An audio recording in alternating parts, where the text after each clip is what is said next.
Friends, welcome to my channel English with Basraj sir. Today let's learn something. Let us find the mistakes among these sentences and find out the mistakes which are there in the sentences. First one, see, observe. The first one, the boy read the notice board careful.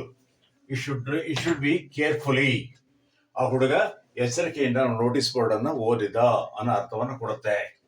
Second ನೋಡಿ, ದರೆ ಹಿ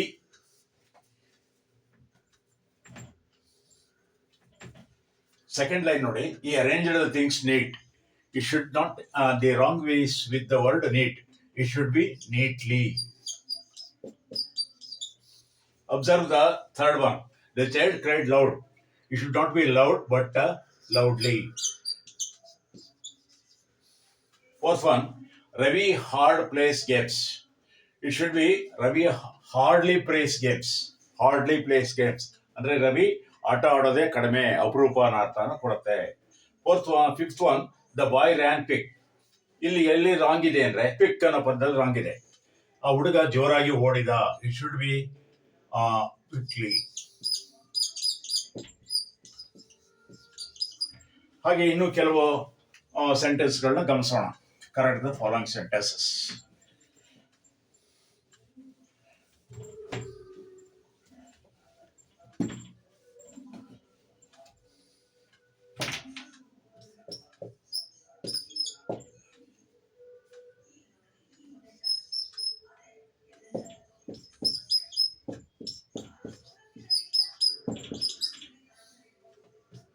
ನೋಡಿ, ಈ sentence ಗಮನಿಸಿ.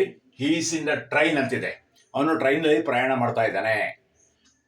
ಟ್ರೈನಲ್ಲಿ ಹೇಳುವಾಗ ಇನ್ ಅಂತ ಹೇಳಿದ್ರೆ ಅದು wrong ಆಗುತ್ತೆ. ಅದೇನಿರ್ಬೇಕು ಅಂದ್ರೆ he is on the train. He is travelling on the train. He is on the train. ಯಾಕೆ ಟ್ರೈನ್ ವಿಶಾಲವಾಗಿರುತ್ತೆ, ಎಲ್ಲಿ ಬೇಕಾದ್ರೂ ಓಡಾಡ್ಬೋದು. One can walk inside the train freely. Therefore we use on. ಅಲ್ಲಿ ಆನ್ ಯೂಸ್ ಮಾಡ್ತೇವೆ. He is traveling on the car. ಅವಳು ಕಾರ್ನಲ್ಲಿ ಪ್ರಯಾಣ ಮಾಡ್ತಾ ಇದ್ದಾಳೆ. ಇಲ್ಲೂ ಅಷ್ಟೇ, ಕಾರು ಅನ್ನೋದು ಇಸ್ ಎ ಸ್ಮಾಲರ್ ಸ್ಪೇಸ್. ಅದು ಕಡಿಮೆ ಜಾಗ, ಆದ್ರಿಂದ ಅಲ್ಲಿ ಓಡಾಡೋದಕ್ಕೆ ಅವಕಾಶ ಇಲ್ಲ. ಅಲ್ಲಿ ನಾವು ಆನ್ ಬಳಸುವಂತಿಲ್ಲ, ಇನ್ನನ್ನ ಬಳಸ್ಬೇಕು ನಾವು. ಮೂರನೇ ನೋಡಿ, he came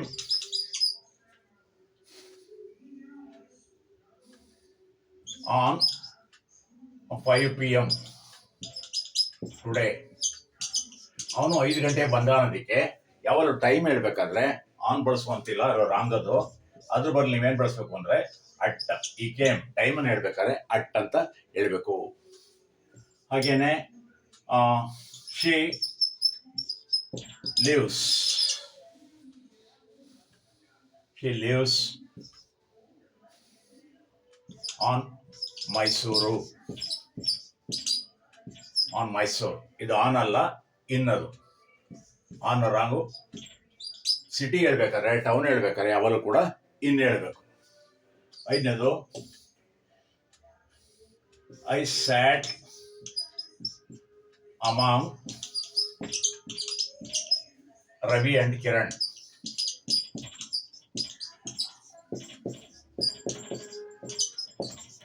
ಈ ಒಂದು ಕೇಸಲ್ಲಿ, ಈ ಸಂದರ್ಭದಲ್ಲಿ, in this example, I sat among Ravi and Kiran. ನಾನು ರವಿ ಮತ್ತು ಕಿರಣ್ ಇಬ್ಬರ ಮಧ್ಯೆ ಕುಳಿತಿದ್ದೆ ಅನ್ನೋದಕ್ಕೆ ಅಮಾಂಗ್ ಯೂಸ್ ಮಾಡಬಾರ್ದು.